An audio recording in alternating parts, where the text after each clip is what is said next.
And good afternoon, everyone, and welcome to St. Louis County's virtual town hall meeting on Project Cornerstone, which is about updating St. Louis County's facilities master plan.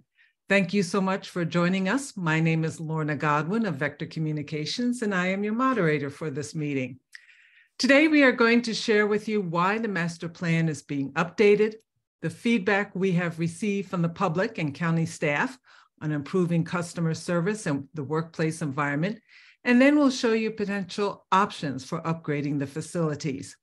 Participating in today's webinar is Stephanie Leon-Streeter, who is St. Louis County's Director of Transportation and Public Works. Stephanie is leading this project, and the lead consultant is WSP. And joining from WSP is Jason Mayfield, Project Manager, and Judah Gluckman, Deputy Project Manager. Working behind the scenes on this webinar are two of my co-workers at Vector Communications, Darby Latham and Taylor Bardsley. The agenda for our time together is first to hear introductory remarks from Stephanie Leon-Streeter. Stephanie will be followed by a presentation from Jason Mayfield, and then we will answer your questions.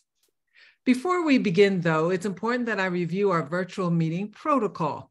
During this meeting, all of you will be on mute so everyone can hear clearly. If you have a question, please click on the chat button at the bottom of your Zoom screen. You can submit a question at any time during this webinar. You do not have to wait until the end of the presentation. We will answer your questions after the formal presentation. When it comes time to answer questions, I will read them out loud and team members will answer them. Since there are several of us on the call today, we ask that you remain muted and submit your questions through the chat box only. So thank you for doing that. Well, now that we have the virtual meeting protocol covered, I will turn the meeting over to Stephanie Leon-Streeter. Stephanie? Thank you, Lorna. Good afternoon, everybody. And again, thank you for being with us today. We're happy that you're joining us. We are in the midst of a big project. Our county maintained infrastructure is old, and that goes for roads and buildings. In many cases regarding our building infrastructure, our building spaces don't meet current business needs. The current administration building, for example, which we call the LKR building, was constructed in 1970. And a lot has changed since 1970. I can speak personally for myself, for my work environment, and I think we can all attest that things like technology have changed tremendously since 1970. Project Cornerstone affords us a great opportunity to not only do something modern and effective with our building space, but carry us forward 50 years from now and give us an opportunity to provide our employees and our customers that space where, be it technology or other features, they're present, they're current, and they meet our needs of today. It's a heavy lift, and that's why we asked WSP to assist us, assist St. Louis County in evaluating, preparing, and delivering the project. Our timeline is finite, so this is not going to be a process that goes on endlessly, because we have to meet a fire code requirement by January 1st of 2028. So we have to make some hard decisions before that time. We have been meeting regularly with WSP since about the late summer of last year, and we've been doing a lot of evaluation, and there's much more to do. And so that's where you all come in. We hope that by the information that you learned today and what you know about working in our building spaces or working with St. Louis County employees, if you're an external agency, what you need to see and do to affect good county business and good regional business, that you can provide us your feedback today on what would make our building space successful. Lorna? Thank you, Stephanie. So in a minute, Jason Mayfield will present our engagement feedback and the options for upgrading the county's facilities. During Jason's presentation, we will periodically stop to ask you a question, and you will be able to respond to our questions by using Mentimeter, which is a live polling software package. So please pull out your phone and scan the QR code that you see on the screen to view the live polling questions, or you can go to menti.com and enter the code on the screen, which is 11986018. I will give you a minute to scan the QR code or go to the website.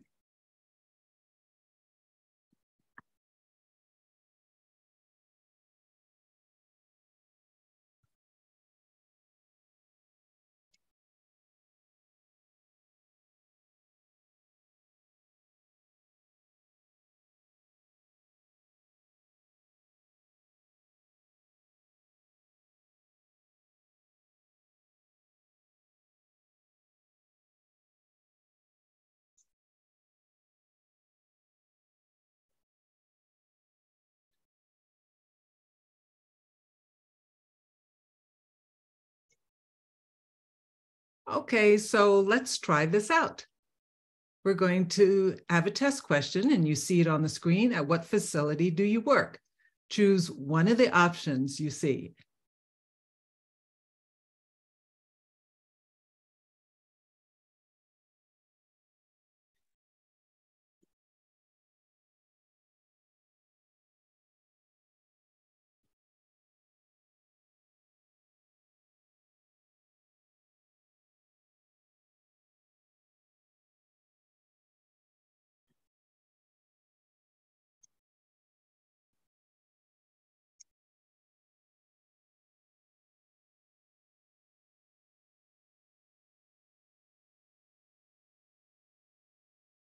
So Lorna, Shantae Yes. has a hand raised. I don't know if you see that. Okay. Oh, thank you. Next. Hi, Shantae. Go ahead, Shantae. I'm doing it, and it's taking forever. When I did it and I kind of redid it, and then it's saying resubmit. So it's just taking a while. The QR code is popping up, Mentimeter, and then you click a green thumbs up. Mm-hmm. And then it's just kind of spinning for me. I don't know if it's doing it for everybody else. I don't think so, because we're getting responses. Okay, so it's just me and my internet connection. Let me go on by my business. Thank you so much. Good to hear your voice, though, Shantae. Yours as well. I got it. You might want to try going to menti.com and putting in the code. Yeah, I'm doing that now. Thank you. Okay. Okay. Nikki Dawson also has a hand raised. Let me scroll down. Nikki, go ahead.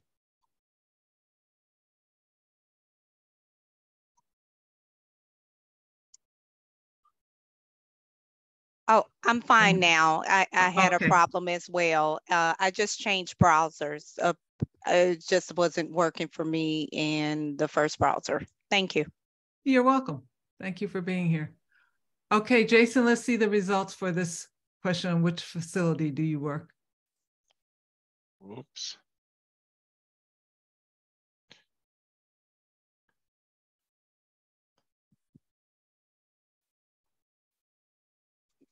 That's the Clayton. That makes sense from some of the names I see on there who are attending. So thank you for that. That shows you how Menti works. And I will be asking you questions during Jason's presentation. So look out for them. So now, Jason, it's your turn. I'll turn it over to you. Thanks, Lorna. And as Stephanie alluded to in her intro, the OK Roos building is the impetus behind Project Cornerstone. The city of Clayton adopted a new building code a few years back, and it has a mandate in place that this building needs to be fully sprinklered by January 1st, 2028, which means we have no choice but to do something, no choice to do nothing. And so the impact of the fire sprinkler mandate, not only does it require the installation of the sprinklers, but it also requires additional work just to accommodate the sprinkler installation. We need to abate some hazardous materials in the ceiling space. We need to take down and replace the ceilings and lights and all that ceiling mounted equipment. So as Stephanie alluded to in a meeting with the council earlier this year, we have to spend money on stuff we won't see and hope not to use. So in that light, the county identified that perhaps it's an opportunity to explore other strategies, since we know we have to do something. So they've identified a need to better improve customer service for the citizens. They've adopted a hybrid work environment. So how can we adapt to that hybrid work environment to allow county staff to function more effectively? As with a building that's 50 years old that has not undergone any substantial or major renovations, there's outstanding capital and maintenance budgets that need to be addressed. Is there an opportunity to improve on that? And then there's a unique chance now in this hybrid environment to maybe utilize this opportunity to consolidate the real estate portfolio and drive economic development. So it's a unique strategy, and then throughout the process, we've gained some insights from staff in many focus groups and surveys, and asked the question about what are some positives they've seen to date in the working from home. And some of the ones we've seen raised to the top are, one, it saves money on commutes and gas. It's flexible. They find that there's less interruptions. And we followed that question up with a similar one on what are some obstacles that they've identified to working in the office when they're back in. And routinely, while there's less interruptions at the office, at home, they're finding more interruptions in the office. Could that be attributed to not in so as often, and you like to catch up with friends you haven't seen in a while? Time will tell. COVID concerns are still lingering. Parking, no surprise, is starting to kind of raise to the top about having it accessible and nearby. We also asked what improvements to a workspace could increase productivity and improve their work environment. And essentially what we've seen here is staff wants to know who's working where, when they're working, when they're available, in order to make them more productive and efficient. And then just having access to online tools and resources so that wherever they're working, they've got access to the stuff they need to do their job and interact with the customers. So we followed that up with another question about, well, how does that translate to maybe site or building amenities that could increase their productivity and effectiveness? Food service came pretty highly rated, both having access to food and places to eat it. Parking obviously started to pop up again. A garage would be ideal, but having it close and nearby is really the key. And then we've seen that, you know, fitness and daycare started to become a prominent talking point, leaning towards personal flexibility, and then conference space and meeting space that lends itself more to the professional flexibility on how you can meet or work with staff or public. And so after that quick rundown, I'm going to pass it back to Lorna for another Mentimeter test. Great, thank you, Jason. This is our first official Mentimeter question, and it is choose the workplace amenity that you think would most positively impact your productivity. Which one would most positively impact your productivity? And while they're answering, Lorna, we do have another hand up in the chat, Andrea. Okay. Andrea just turned. Yes, ma'am. Yes. I don't know, and it could be my internet, could be me, but my screen never changed from the very first one we were at, where it had the at the facilities do you work at. It's still showing the zeros, and it's I mean, I'm hearing your guys' conversation and everything, but every time the screen refreshes, it keeps going back to that same slide. So I don't know if it's on me and I need to come in and come out, but I'm hearing you guys just fine, and the Minta thing's working. I'm just not seeing the slides. I believe that is your internet connection. Okay. So I would just leave and rejoin again. Okay. All right. I will do that just a second. Thank you, folks. Thanks for trying. Mm-hmm. Okay, Jason. Let's see what folks had to say. So the amenity, oh my gosh, there's a three-way tie. Fitness facilities, parking garage, and private food service. And just so you know, on the webinar we had this morning, where we had a little over 80 participants, fitness facilities and private food service came up as the top ones. Thank you. And Jason, back to you. Thanks. So after following up with the staff and all the input that they provided, we did successfully reach out to the community. We had a public survey go out with over 400 respondents that helps us ensure that we've got both a qualitative and quantitative results at a high level of effectiveness. And what you'll see in these two questions are some correlation to the same thing we've heard with the staff. As far as top priorities to improve customer experience from the public vantage point, they want to be able to schedule their appointments, so know they're going to get to see somebody. They want to have multiple customer service windows and more access and better hours, just to essentially have that flexibility and defined time to interact with the county. And then when we followed up with the obstacles, what obstacles are in place when interacting with the county? Wait times, not enough staff, available hours. And then here you start to see how parking comes up and its cost, presumably tied to Clayton and its location. So it's kind of interesting to see how things correlate. We'll go back to Lorna for the next Menti slide. Okay. And the question we have for you now is rank the workplace improvements below on their positive impact on customer service. Your top choice would have the most positive impact, So go ahead and choose your top choice.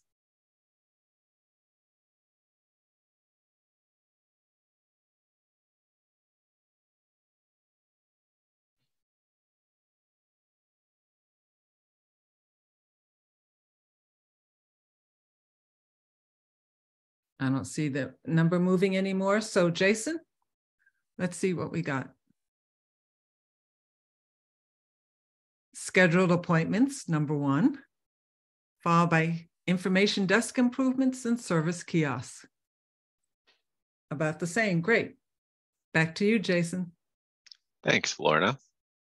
So now we'll get into a little bit of what we found as we've been working through Project Cornerstone. And just to highlight some of the things Stephanie alluded to earlier, some of the high level goals that we're talking about are improving customer service, adapting to the hybrid work model, and an opportunity to potentially consolidate real estate portfolio throughout the county. So we'll talk about, you'll see these things start to pop in as we go through some strategies. And we've also talked a little bit about a hybrid work model. So I wanted to throw out a few definitions on what that means so you can see how it plays into our strategies we'll talk about. So a hybrid work model is really based around the staff, the employee, having the flexibility to choose their work point based on the tasks at hand at a given moment or a given day or given week. So flexible work points being open or private and enclosed, collaborative spaces that are enclosed or open, flexible, formal, shared workspaces that can flex based on need, and just creating a little bit of flexibility and opportunity to control your work environment. So after running through that, Project Cornerstone in its entirety started with a master list. What are our top 20 goals that we want to see?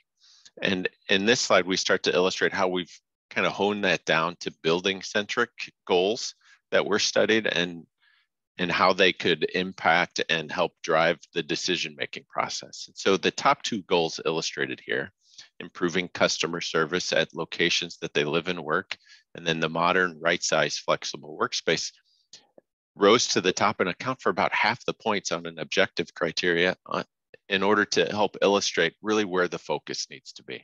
And the other goals are split, between maintaining are creating a well-maintained facility that is optimized for its life cycle so that it can adapt and work over the course of time, maximizing the design so everybody's proud of it, future-proof, leveraging those underutilized assets and accessible by multiple trades. And it's really just a way to help us objectively rate the concepts, which raises to the top. So over the course of time, we identified 8 strategies with Project Cornerstone. We're going to talk about 3 of them specifically today, and how they're could be implemented. So LKR1, which is the red box, is essentially what do we have to do to meet the fire sprinkler mandate by January 1st, 2028. So that's the sprinkler system, that's the abatement of the ceilings, that's removal and replacement of the ceilings, just the bare minimum. It doesn't change any other function. You can see when we look at those scoring goals that we just spoke about, it is actually the lowest rated goal, and it doesn't effectively hit a lot of the goals that we strategized. So LKR4, which is the purple box and the columns below it, is the highest rated strategy while utilizing the existing LK Roofs building. You could see by being highest rated, it's 2.5 to 3 times more points scored, so to speak, relative to LKR1. And we'll explain these in a little bit more detail as we move forward. Then the third strategy we'll talk about is LKR7. This is an all-new consolidated LKR facility in Clayton.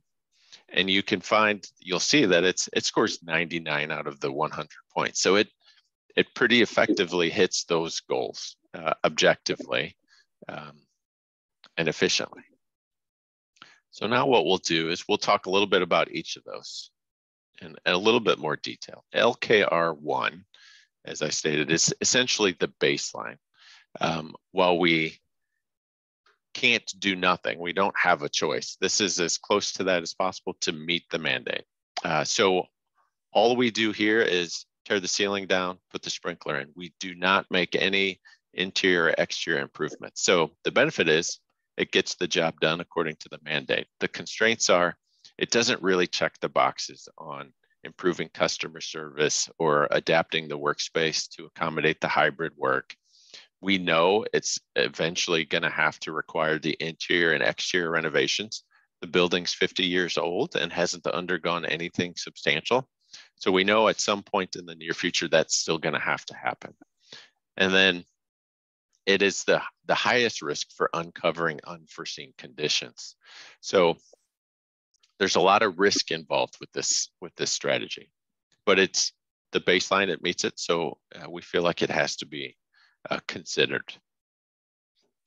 So moving on to LKR4, this was the highest rated option that utilized the existing building. It meets the fire sprinkler mandate because we're going to accomplish that. But the biggest concept in this strategy is that we essentially are going to renovate the entire facility, interior and exterior, in order to bring it up to speed and put it in its best opportunity to last for a period of time. But while we do that, we identified that there are core functions that have to stay in Clayton, that being the executive office, the county council, and the county counselor. So we'll renovate that space in order to create a new home for them. All the other customer-centric facilities and our departments will move to a new mid-county customer-focused facility with the main goal of improving customer service, checking some of those boxes that both staff and public identified. And by doing that, it frees up space that there's an opportunity to move the police headquarters function into the LK Roofs building, giving us the opportunity to potentially, liquidate or use for other means to existing buildings. So there's lots of benefits here.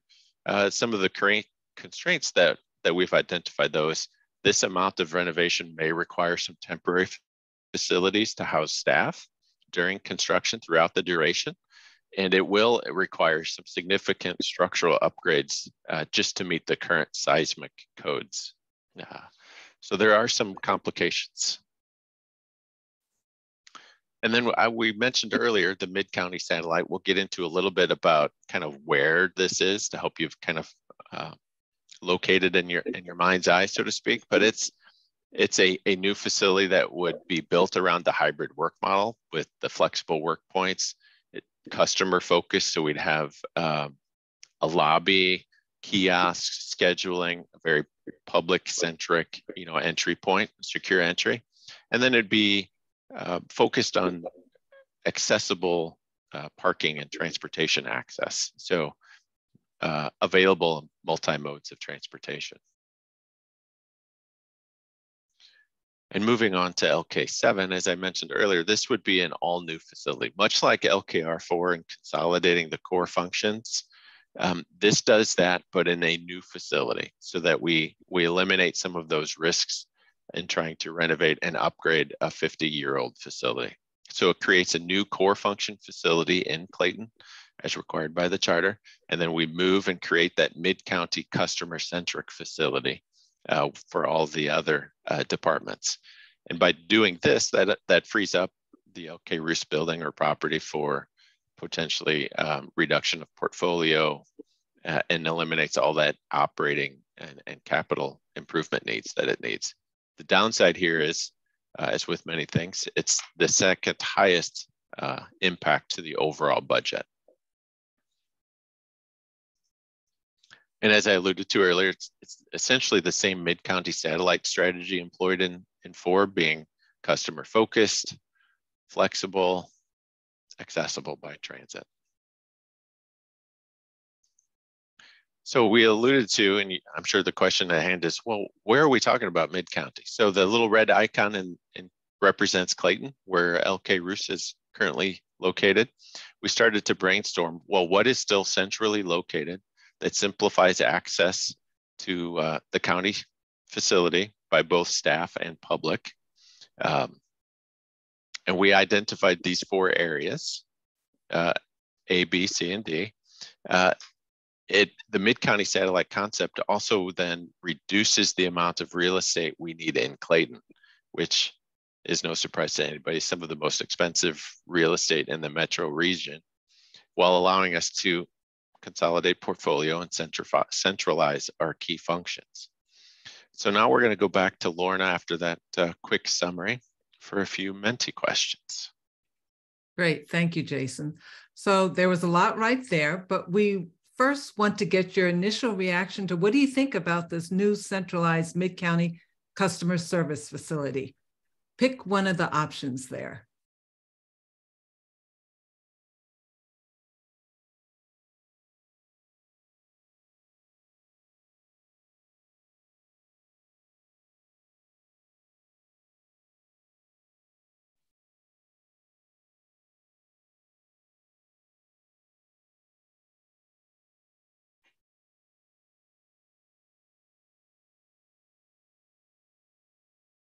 Okay, Jason, let's see the results.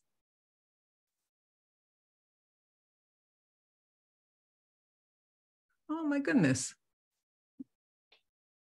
There is a tie, strongly agree, and agree, followed by neutral.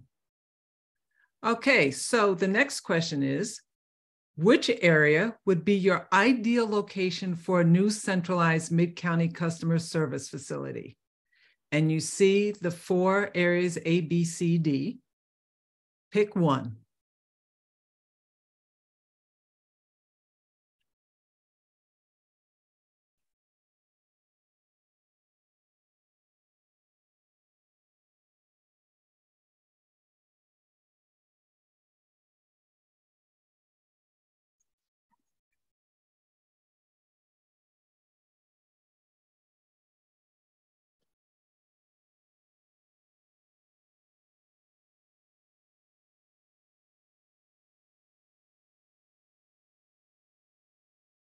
Okay, let's see what results we have, Jason. The top choice is Brentwood Maplewood, followed by Olive and I-170. Great. Now, one more question. In a few words, like 2 or 3 words, tell us why you picked the location that you did. Why did you pick the location that you did?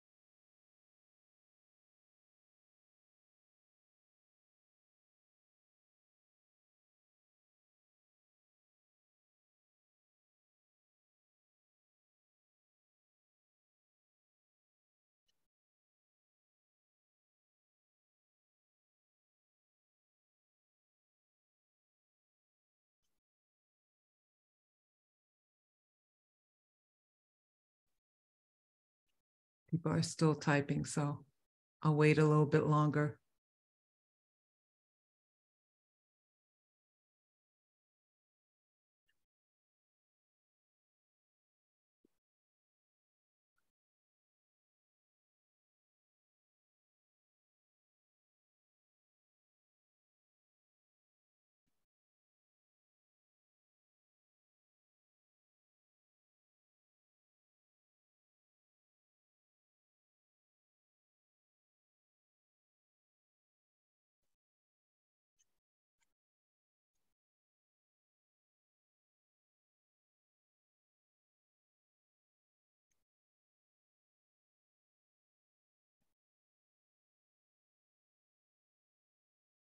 Okay, we see some of the answers right here. We can't, Mentimeter does not allow us live to scroll down and show all of them, but please note, and I'll have it at the end of our webinar, is that you'll be able to go online to the Project Cornerstone webpage, and we'll have all of the responses to all the questions. But like this morning, closer to home is a big one, and some of the others that we see here, I was thinking that it is less congested as far as traffic, close to underserved areas, geographically central, and close to transit and other amenities.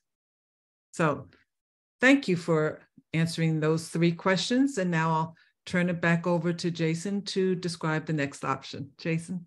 Thanks, Lorna.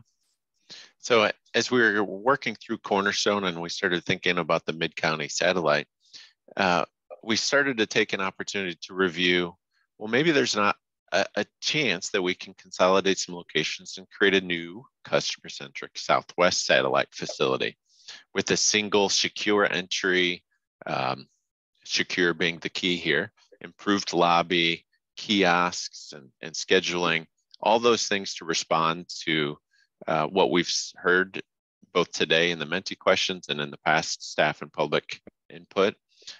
Also adapt to the work model, the hybrid work model, flexible points, maintain parking access and public transportation, and all the benefits of that environment. And so when we started thinking about a Southwest satellite, well, where could that be?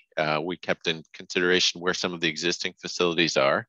And so we identified 5 areas kind of in the Southwest region of the county, and that create that central secure environment. It could consolidate a few facilities and create a single kind of point of use spot. It eliminates some capital maintenance needs at these facilities and maybe some old outstanding leases. So just like at Mid-County, Lorna's going to walk us through some questions just to get your input. Great, thanks, Jason. So what do you think about this consolidated Southwest satellite facility option?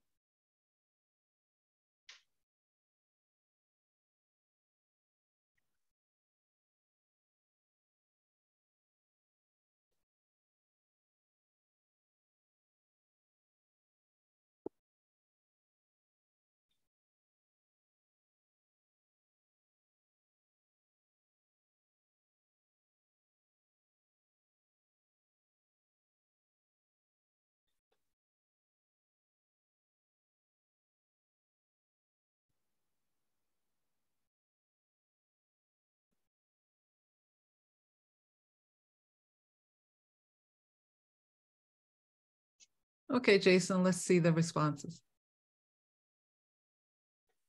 Neutral on this one is the top answer, but closely followed by agree and strongly agree. Great. Now, the next question related to the Southwest Satellite Facility is, which area would be your ideal location for this Southwest Satellite Facility? A, B, C, D, or E? Pick one, please.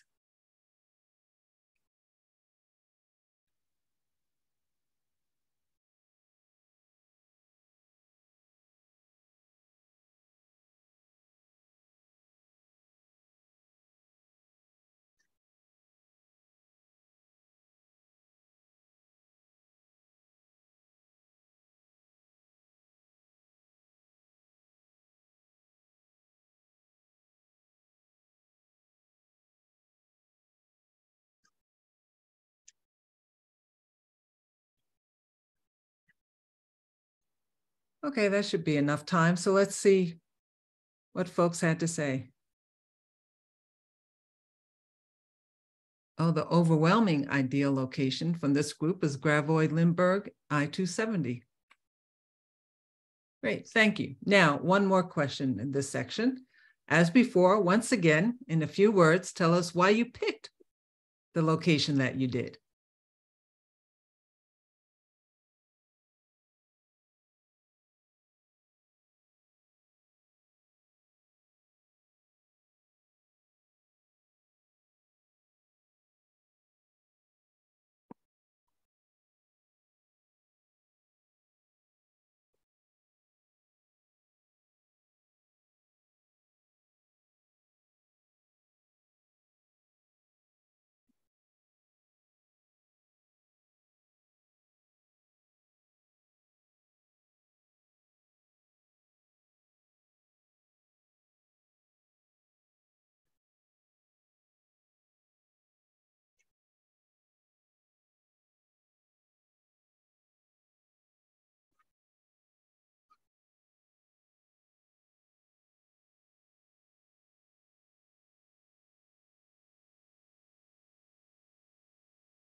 See, some people are still typing, so I'll wait a little bit longer.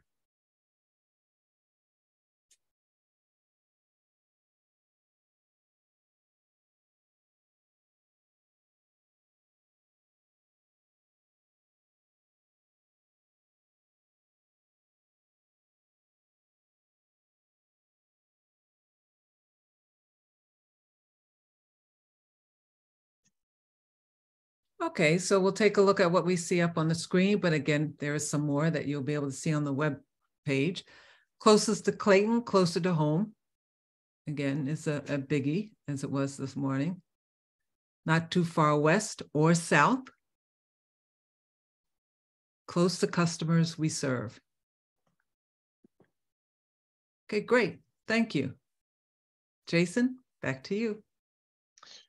Thanks, Lorna. And I'm sure everybody's wondering, well, where do we go from here? You know, we've gotten a lot of good feedback, a lot of good information. And today we are currently located essentially where this little red arrow is. We are here, first quarter of 2023. We are wrapping up the identify stage. And with this information, we are preparing to make a final recommendation to the council next month, May 2023. Yes, it is May of 2023. Time flies. So from there, we'll move directly into procurement. As you can see by some of these options and just the complexity even of LKR1, everything's going to take a lot of time in order to ensure we hit that deadline of January 1st of 2028 of having a solution in place. So as I said, we'll move into procurement and start getting all the ducks in a row in order to make sure we hit the mark. And that's concludes our presentation for the day. Great. The QR, go ahead, Lorna. Rita has her hand raised. Yeah, and we also, I want to get, there's one question that came in earlier before I get to yours, Councilwoman her days. Is WSP the same firm that completed some planning with Bi-State and Metro a few years ago? I can answer that for you, but I'll let you answer if you want to. Sure, thanks, Lorna. Yes, I think WSP, while I'm more vertically oriented and not in the transportation market, WSP has had worked for Bi-State and Metro for 30 years, maybe, potentially. So we've got a long history with a lot of local clients in the region. And we worked with you on that project. So there you go. Councilwoman Ritter Days, I just turned on your mic. So what is your comment or question?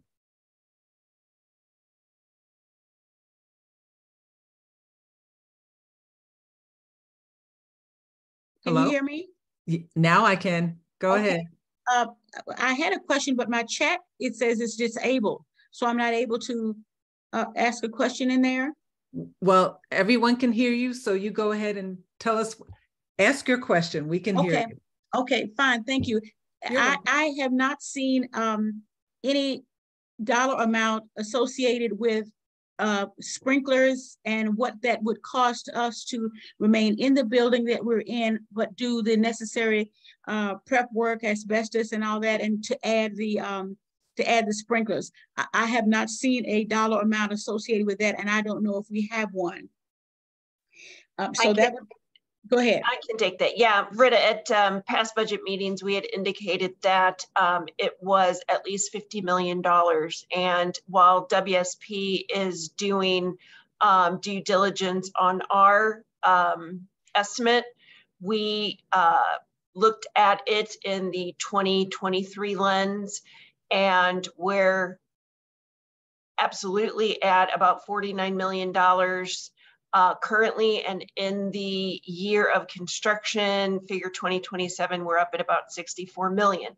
And it's not that the sprinkler system itself costs that much, it's all of the environmental asbestos abatement and the fact that we have to move staff out in order to do not only the abatement work, but the renovation that's required to actually make that building functional for people to work in once the work is done.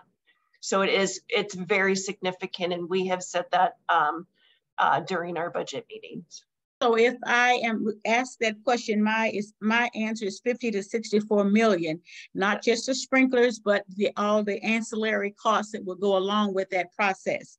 Yes. And the second thing is that I wanted to say is that while we have these ideas about where and location, I think it's important that we recognize that some of the locations just to purchase land is more expensive than in other parts of the county.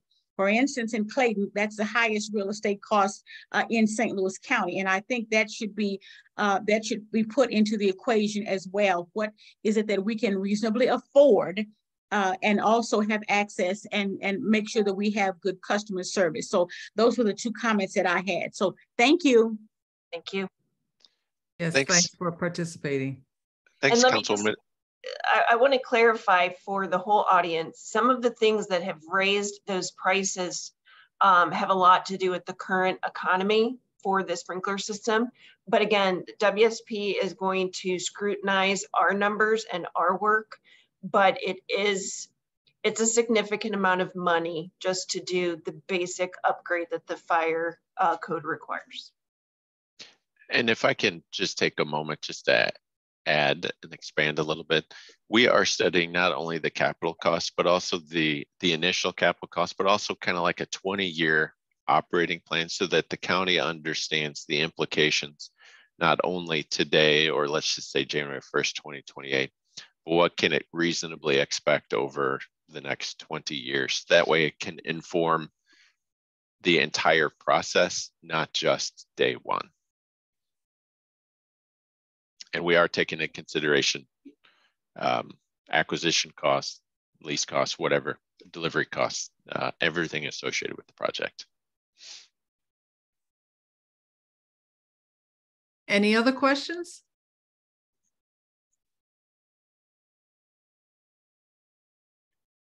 I'll give you another minute if anyone is thinking of any.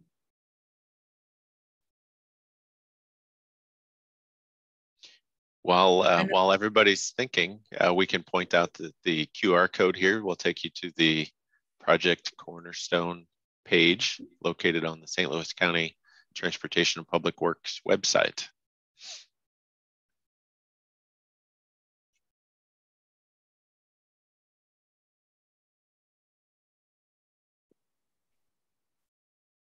Oh, I see one.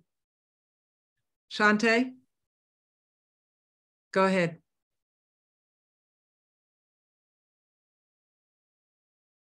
Can you hear me? Yes, we can. Okay, so I'm sorry. This is the chairwoman, Shalonda Webb. Oh, hi, how are you? Hi, I'm great. Thank you. Good. I was just wanting to know, unfortunately, I just was able to join into the meeting, but would this meeting be available online so we can view it at a later time? Absolutely. I was just Okay. about to close with that information. You can Okay, scan awesome. the QR code that's on your screen, or you can go to the county's website at stlouiscountymo.gov, as you know. Then under departments, click TPW, which stands for the Transportation and Public Works. And there you will see a Project Cornerstone button and click that on. So we're going to have the meeting from this morning and this one online by, I think, no later than late morning tomorrow. Awesome. Thank you so much. Sure. And that also applies to, I know you heard a lot of information today, and it might be information overload. So as you think about this, and if you have any questions or comments, you can go to that webpage and submit your question or comment, and one of the team members will get back to you. Any other raised hands or comments before we close?